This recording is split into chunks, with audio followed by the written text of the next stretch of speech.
Ejemplos de escritores, bueno, un folclorista en Rusia, un lingüista en Francia, y bueno, varios ejemplos también en el ámbito de la escritura en la Edad Moderna y del pensamiento religioso en España, y bueno, la transición entre la Edad Moderna y la Edad Contemporánea también.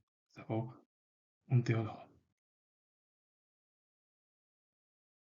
Alonso Hernández o Fernando fue escritor español, fue autor de varios libros perdidos y de la obra La historia partenopea de 1516, poema histórico alegórico, hablar de arte menor sobre las hazañas del gran capitán. Alonso de Aragón fue prelado español hijo de Fernando el Católico, bueno, que junto con Isabel la Católica fueron los que unieron ambas coronas, aunque eran independientes en torno a las políticas, porque Castilla era una monarquía autoritaria, en Aragón quien tenía más poder eran pues los virreyes respecto a los monarcas aragoneses. Y bueno, con ellos, los reyes católicos, nació el Estado moderno en España. Y de Aldonza y Borre fue sucesivamente arzobispo de Valencia, Zaragoza y Monreale en Sicilia, lugarteniente de la corona de Aragón entre 1514 y 1516 y regente del reino en 1516, porque además Fernando el Católico murió en 1516. Fernando de las Infantas fue teólogo, compositor y teórico musical español. Ordenado sacerdote en Roma en 1584, se opuso a la reforma del canto gregoriano que estaba preparando un equipo presidido por Palestrina, otro compositor importante en la Edad Moderna, y escribió la obra Plura Modulationum Genera de 1579, una obra teórica que recogió una colección de esquemas contrapuntísticos, la secuencia Víctima Paschali, motetes y canciones sacras.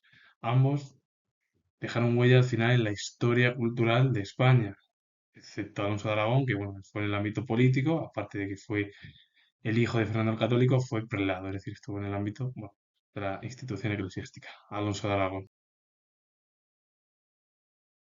Leo Strauss fue filósofo político y clasicista germano-estadounidense. Nacido en una familia judía, posteriormente emigró a Estados Unidos.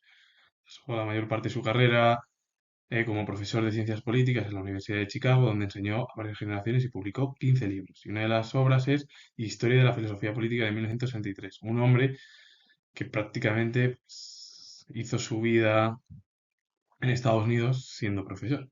Y bueno, sus ideas las enseñó a las futuras generaciones y además publicó 15 libros. Una figura muy importante en el panorama de la cultura germana y a la vez anglosajona. Émile Benevís fue lingüista francés. Su obra, centrada en la indoeuropeísta y en la sintaxis general, fue uno de los más fértiles de la escuela lingüística francesa, cuyos resultados fructificaron una teoría de la enunciación en el marco del estructuralismo. En el campo de la semántica elaboró una obra pionera en el estudio de los aspectos extralingüísticos, y una de las obras es El vocabulario de las instituciones indoeuropeas de 1969. Émile Benevís dejó huella al final en el ámbito de la obra indoeuropeísta o en la síntesis general y sobre todo una de las figuras más fértiles en torno a la lingüística de su país y que los resultados al final fructificaron una teoría de la enunciación en el marco del estructuralismo. Y luego en la semántica lo que se dedicó fue a estudiar, porque además elaboró el estudio de los aspectos extralingüísticos más importantes, es decir, que fue uno de los lingüistas más destacados del siglo XX europeo y sobre todo francés. Pedro de Inguanzo y Rivero fue teólogo, prelado y canonista español. Sus padres fueron Antonio José de Inguanzo Posada y de María Teresa Rivero y Valdés, de antigua y acomodada familia. Comenzó sus estudios con los benedictinos de Llanes, tras lo cual marchó con su tío canónigo en Palencia a estudiar filosofía y artes en el convento de San Pablo, donde permaneció durante 5 años, entre 1775 y 1780.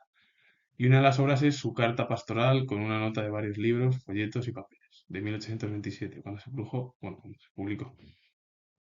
Todavía es útil, aunque no en el sentido que pretendía el autor. Bueno, pues, Pedro de Inguanzo y Rivero bueno, dejó huella al final en el ámbito del pensamiento teológico, canonista, estuvo dentro de ese ámbito de la teología española. Vladimir Prop fue folclorista ruso de origen alemán. Estudió lingüística y a partir de 1932 fue profesor de alemán y posteriormente de folclore en la Universidad de Leningrado, en la que se doctoró. Su obra más difundida en Occidente, Morfología del cuento, de 1928. Innovador en el campo de los estudios folclóricos por el enfoque sincrónico con el que el autor afrontó la definición de la estructura, del género de los cuentos de hadas y determinó su núcleo central, compuesto por un número finito de funciones con independencia de las variaciones introducidas por los diferentes narradores. Hablar de él con esa obra es la que impregnó prácticamente la cultura occidental. Un hombre, bueno, porque aparte de que fue ruso, él vino de origen alemán y dejó huella en el ámbito del folclore de su país.